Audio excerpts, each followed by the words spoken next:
I've always been a winter person. My birthday is the day after Christmas, so all my life, everything in my closet was winter.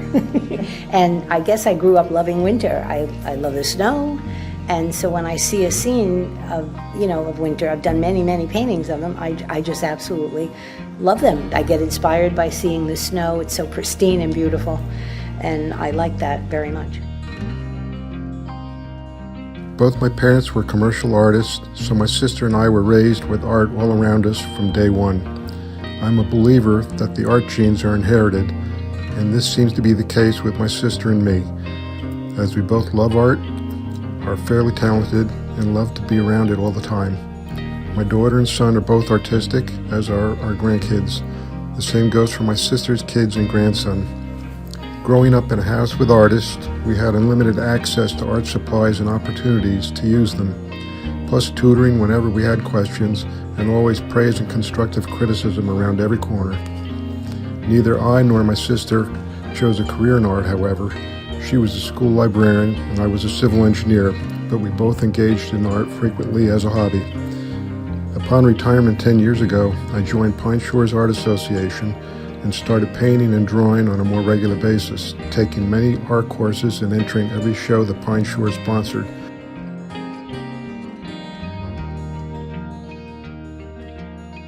I usually do my poem in one sitting. I get the first verses and then everything flows. We met online and I read his writing and I said, wow, this guy can write. This guy's clever, this guy's creative. And he didn't write poetry in his introduction, but it soon followed. And then he actually wrote a book for me early on of poems, which is quite lovely. She's a critic of my poem and I'm a critic of her painting. I'll watch the wheels turn. I can see the wheels turning, and all of us will be flying someplace and he'll be grabbing a piece of paper. He used to walk with one of those, carry one of those and jot down his ideas, but then he knocks them out.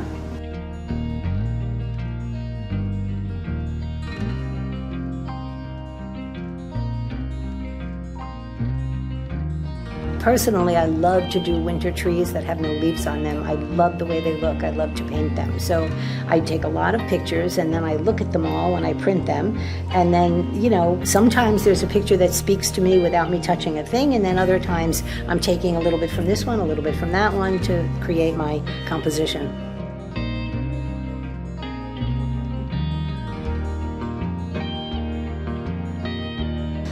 And I write them only for our community, and I also do a show. Right. So there's a newsletter Lou writes, is published monthly in the Greenbrier Beacon. And other times, like at Christmas time, we do a mutual card. Oh, yeah. So either I do the painting and then Lou writes the poem, or the next year, Lou does the poem and I do the painting to go with it.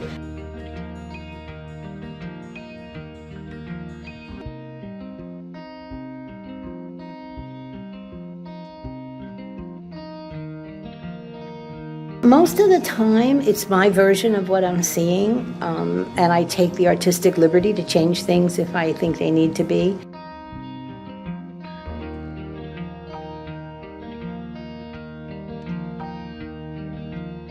I usually paint what I like and what looks good to me, with no goal to convey a message.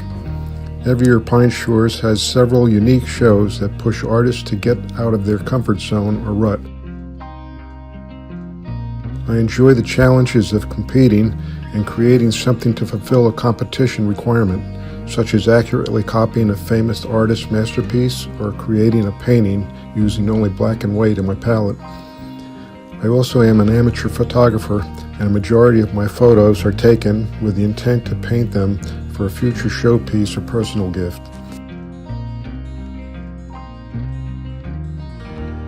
Lou, obviously, because his words, his is more emotion.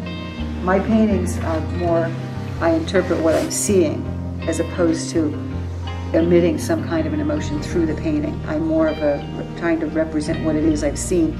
And as Linda said, I take tons of photographs whenever we travel or wherever we are. I'm always snapping pictures and thinking, well, that would be that's a good idea for a painting.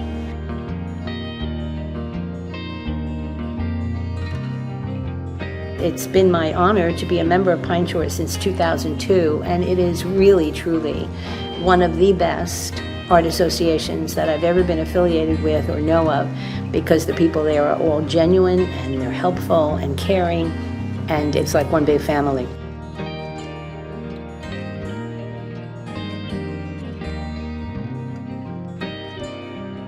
I would want them to look at what possibilities there are at Pine Shores because of all the variety of styles that you see there. And then for them to know that, classes are held and different mediums are used and so on. And I think also they can see the different levels of style so that they can see, some of these are like masterpiece pieces and some are not necessarily so, but yet they're still hanging in the show. And I think that could give people inspiration to say, you know what, I think I'd like to take a class there. And that's what I would hope would be the case.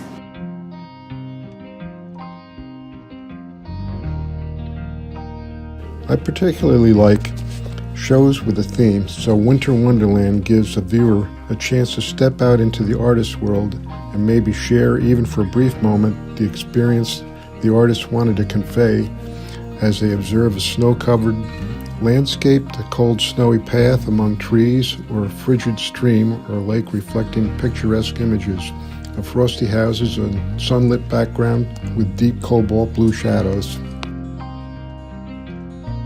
Really the beauty of that first day. Yes, I tried taking a picture out the window of the sparkles. I could see the sparkles on the snow, but I couldn't capture it through the window. I wasn't getting it. But also to see when the snow, because you have holiday Christmas lights on, and the snow's coming, the light's shining through the snow. So I've already sent pictures to those to people, lots of different places of what it looked like out the window.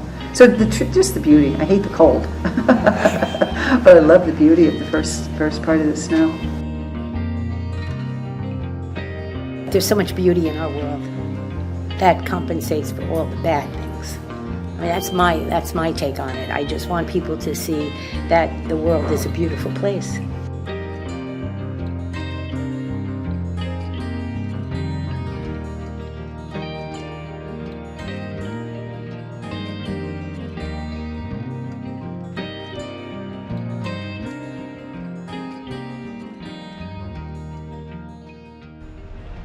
Support public libraries. Like, share, and subscribe for more great videos.